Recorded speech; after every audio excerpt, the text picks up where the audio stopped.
Calendar पे based problem solve करेंगे।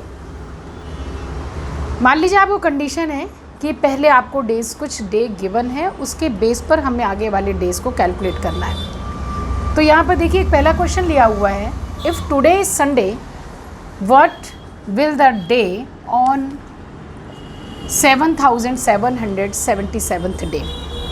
तो इसके सॉल्यूशन के लिए आप 7777 को डिवाइड करिए 7 से।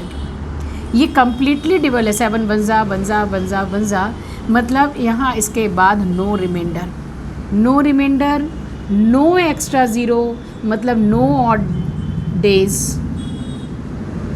इसका मतलब सेम संडे ही होगा, तो इसका आंसर भी संडे है।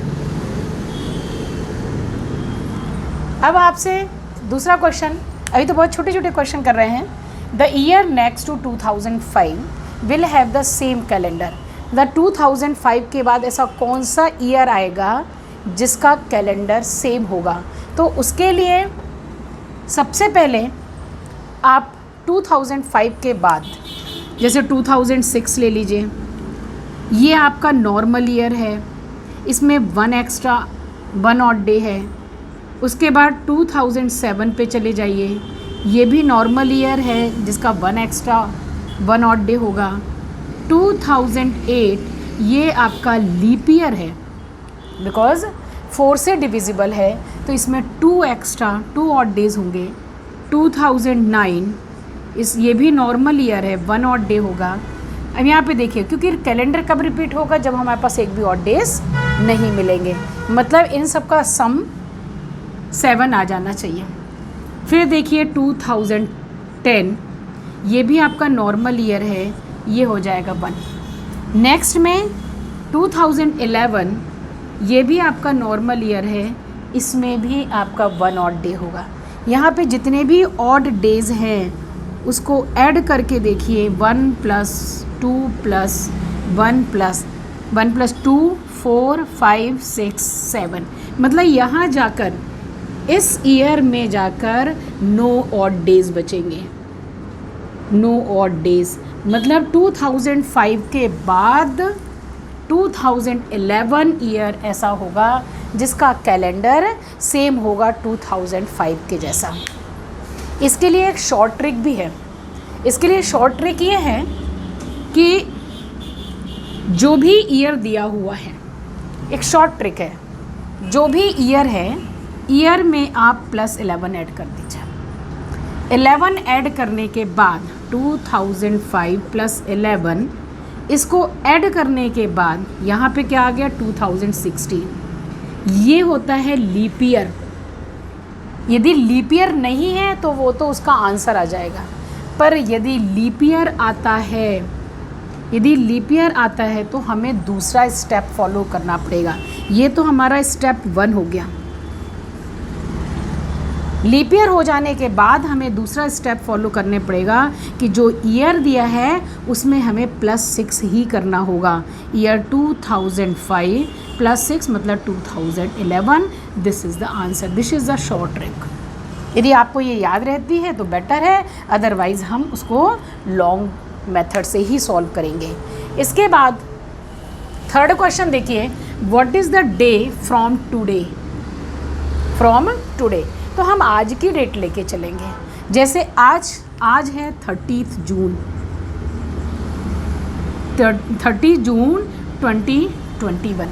आज के 90 डेज़ बाद, तो 90 डेज़ आएंगे कैसे। जून तो फिनिश, जून के बाद आएगा जुलाई के 31 डे, जुलाई के बाद आएगा अगस्त के 31 डे, प्लस हमें 90 डेज़ चाहिए। तो ये तो ऑलरेडी अपने क्या हो गए 62। 90 के लिए हमारे पास 28 डेज़ और चाहिए, तो सितंबर के हम क्या लेंगे 28 डेज़। सितंबर के हम 28 डेज़ लेंगे। इनको ऐड करके देखिए क्या आएगा आंसर 30, ये टोटल आ जाएगा 90। मतलब ये तो कंफर्म हो गया कि सितंबर है, पर उस दिन डे क्या होगा। आज 30 जून को क्या है वेडनेसडे। अब हम 90 को डिवाइड करेंगे 7 से। 7 से डिवाइड करिए, कितना आ गया, 7 1 ज़ा 7, 2 मतलब 7 2 ज़ा 14, हमारे पास 6 ऑड डेज बचे।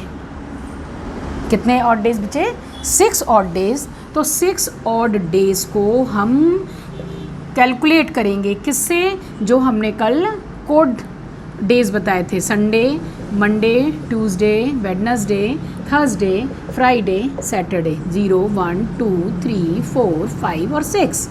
आज है वेडनेसडे, वेडनेसडे में 6 ऐड करो, 1 2 3 4 5 6, तो उस दिन क्या आ जाएगा, ट्यूसडे। तो आप ये देख लीजिए, उस दिन होगा ट्यूसडे। यस, तो चलिए आगे वाले क्वेश्चंस देखते हैं। क्वेश्चन दिया हुआ है 11 जुलाई 2020 सैटरडे, व्हाट विल बी 22 अक्टूबर 2028।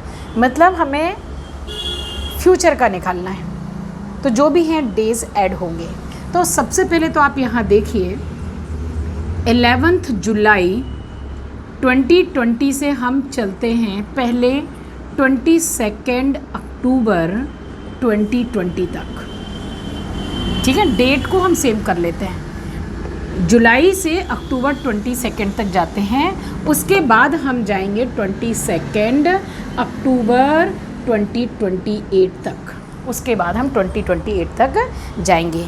अब आप यहाँ देखिए 11 जुलाई से लेकर यहाँ तक कितने दिन होंगे ये काउंट कर लेते हैं। जुलाई के हो जाएंगे 31 माइनस 11 मतलब 20 डेज़। जुलाई के बाद आएगा अगस्त, अगस्त के हो जाएंगे 31, अगस्त के बाद सितंबर, सितंबर में हो जाएंगे 30 और अक्टूबर के हो जाएंगे 22। तो टोटल डेज़ कितने हुए, 30 60 70 80 90 100 103 डेज़। इसको हम 7 से डिवाइड करेंगे। 7 से डिवाइड करने के बाद देखिए 7 1 ज़ा 7, 3 7 4 ज़ा 28, मतलब आपके पास 5 ऑड डेज़ बचेंगे। कितने ऑड डेज़ बचेंगे, 5 ऑड डेज़ बचेंगे। उसके बाद अब हम 20 से कहाँ पहुँच रहे हैं, 28 पर। चलिए पहुँचते हैं। इसके लिए हम 2028 माइनस 2020 करेंगे, 8 ईयर्स आएगा। 8 ईयर्स में सबसे पहले कितने लीप ईयर हैं, इसको निकालने के लिए 4 से डिवाइड करेंगे। ये कम्प्लीटली डिविजिबल है तो 2 लीप ईयर आ जाएंगे। एक लीप ईयर में 2 ऑड डेज़ होते हैं, तो 2 लीप ईयर में 4 ऑड डेज़ होंगे। फिर अब नॉर्मल ईयर कितने बचे हैं, नॉर्मल ईयर हमारे पास बचेंगे 8 में से 2 माइनस करिए, बचे 6 नॉर्मल ईयर्स। एक नॉर्मल ईयर में सिर्फ एक ऑड डे होता है, तो टोटल 6 ऑड डेज हो गए। अब 4 और 6 को ऐड करेंगे तो टोटल ऑड डेज आ जाएंगे 4 + 6 = 10 ऑड डेज। 10 ऑड डेज आ गए। अब 10 को फिर आप डिवाइड करिए, या तो डिवाइड कर लेते हैं या बेटर है कि पहले जो हमने 5 ऑड डेज़ निकाले थे और अभी जो हम 10 ऑड डेज़ निकाल रहे हैं, तो एक्चुअल में हमारे पास जो टोटल ऑड डेज़ आ जाएंगे वो हो जाएंगे 5 + 10 मतलब 15। 15 को फिर हम 7 से डिवाइड करेंगे तो 7 2 ज़ा 14 + 1, ये हमारे पास फाइनल ऑड डेज़ बचेंगे 1। मतलब हमें फ्यूचर का निकालना है। पहले 2020 में क्या था, ये सैटरडे था, सैटरडे के बाद क्या आएगा, संडे। मतलब आंसर क्या होगा हमारा, आंसर होगा 22 October is Sunday. This is the answer. ये है next question. 26 January 2020 is Sunday. यहाँ से हमें कहाँ का पहले का पता लगाना है, मतलब 26 जनवरी 1950 इस दिन की वैल्यू निकालनी है। तो पहले तो आप डिफरेंस देखिए, डिफरेंस 2020 माइनस 1950, ये टोटल आ जाएगा 70 ईयर्स। 70 ईयर्स को आप 4 से डिवाइड करिए, ये आ जाएगा 17 समथिंग, मतलब 17 प्रॉपर परफेक्ट 17 नहीं आएगा पर 17 पॉइंट कुछ आएगा, मतलब 17 ईयर्स लीप ईयर होगा। तो लीप ईयर के हम लीप ईयर लेंगे। अब हमारे पास कितने बचे नॉर्मल ईयर? नॉर्मल ईयर हो जाएंगे 70 माइनस 17, मतलब 353 नॉर्मल ईयर हो गए। तो फिर टोटल ऑड डेज कितने हो गए? Total odd days leap year के 17 टू ज़ा प्लस नॉर्मल ईयर के 53 वन ज़ा, मतलब 34 प्लस 53, मतलब 787 ऑड डेज। अब इन ऑड डेज को हम फिर से 7 से डिवाइड करेंगे, तो 87 डिवाइडेड बाय 7 का मतलब है 7 वन ज़ा 7 टू ज़ा 14 प्लस 3। तो जो ये 3 है ये हमारे लास्ट ऑड डेज हुए।